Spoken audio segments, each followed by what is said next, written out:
สบายดีพี่น้องพ่อเนาะแก้วตาสกินเฮ็ดที่เก้าพี่น้องเลยแก้วตาก็สิกลับสวรรค์แล้วมากินเฟืออยู่ฮานนี่แหละนี่เพราะว่าแก้วตาก็สิไปทางสวรรค์ไปพุ่นแต่ทางพุ่นออกมาแต่ตะแคกอันนี้คือธาตุเมืองเก่าเลยพี่น้องเนาะนะอันเพิ่นก็นี่แหละต้นนากับปั๊มน้ำมันพ่นหนังก็ไม้บังเลยแหละซื้อปั๊มนะนี่แหละมาปรุงพี่น้องเฟือแซ่บๆเด้อเฟือตาแค่เฟือตาแค่มาปรุงแซ่บเนื้อลูกชิ้น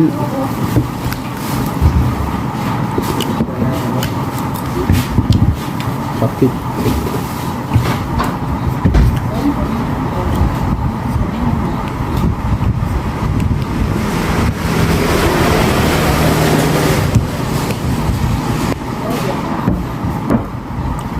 เฟสมาเฟสบอก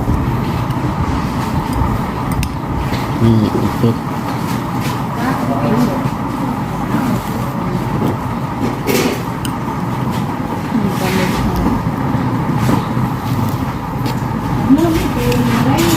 เฟสเฟส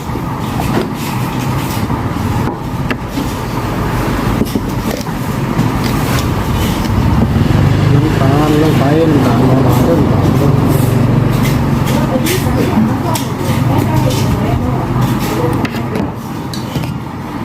ภูเขาทอง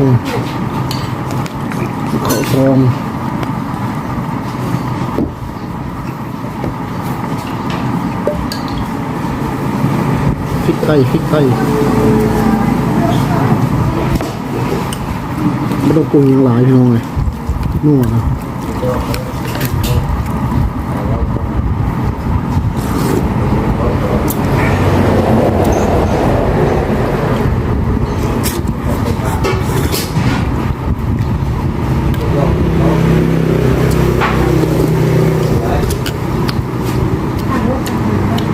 หน้าลงไป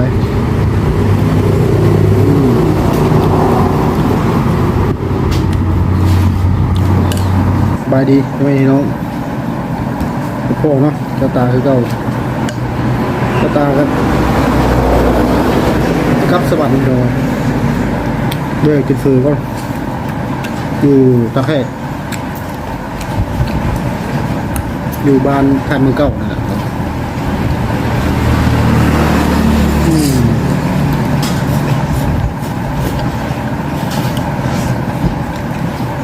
ผัก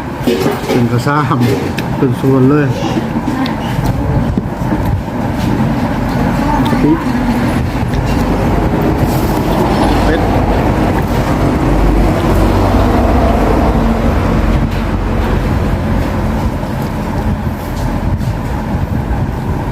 มาเดี๋ยวมาหลายเช่นเนื้อบัวกัน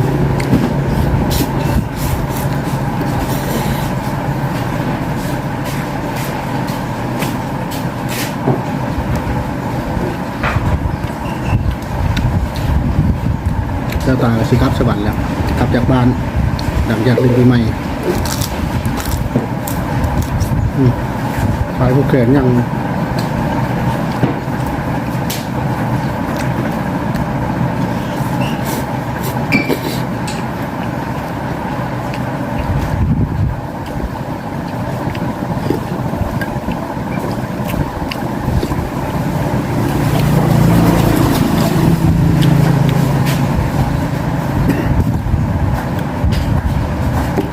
ขี่รถโลสายของเมื่อมันมีทางบกข้ามมันจังๆเลยผมมือข้างเรียกกินความไตอ่ะเนื้อไก่ย่างโลกลายเนี่ย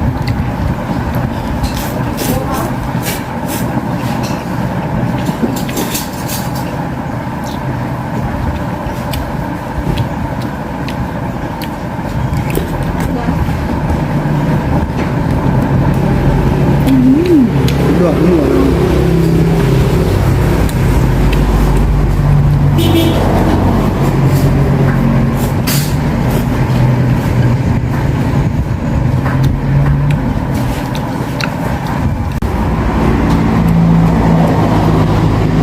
เวลาตอนนี้ก็บ่าย 2แล้วพี่น้องบ่าย 2 โมงจะตายที่รถจักร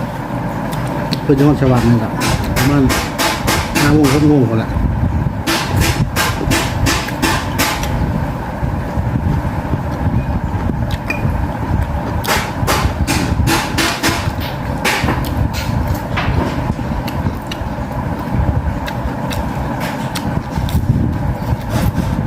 วันละพักคือหาเป็นส่วน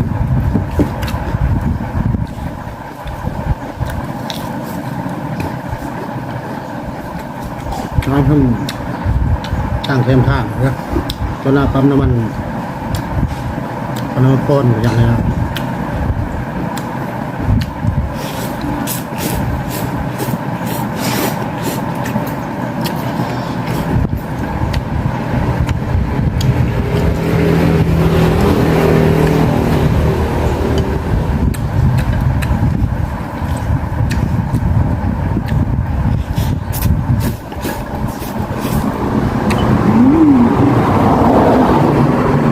ยอดของเออ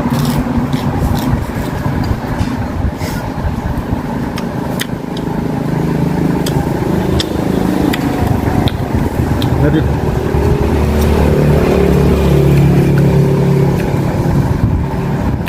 มาได้อาหารเป็นกันเอง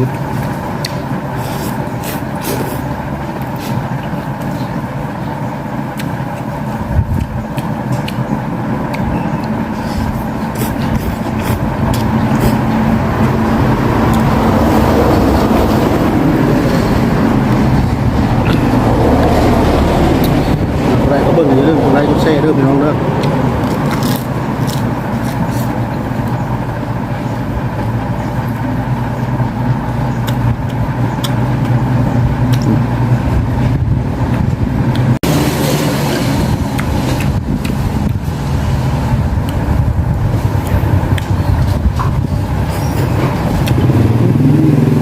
เฮ็ดเลยบ่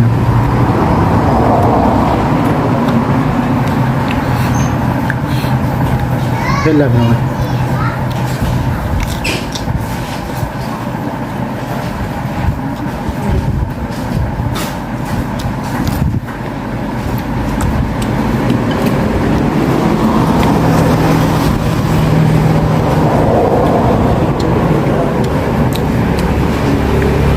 ถ้าพอดีพองามมันได้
น้ำรั่วดีเลย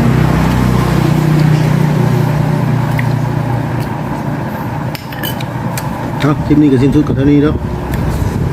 จะตายแล้วเอาออกในยามในค่ำเพื่อจังหวัดสวรรค์แต่อย่าลืมเด้อใครก็เบิ่งกันอย่าลืมกดไลค์กดแชร์กดรับซับสไครต์ให้เจ้าตายครับแต่ล่าไปพี่น้องแล้วบัดนี้นะบ๊ายบายขอบใจทุกคน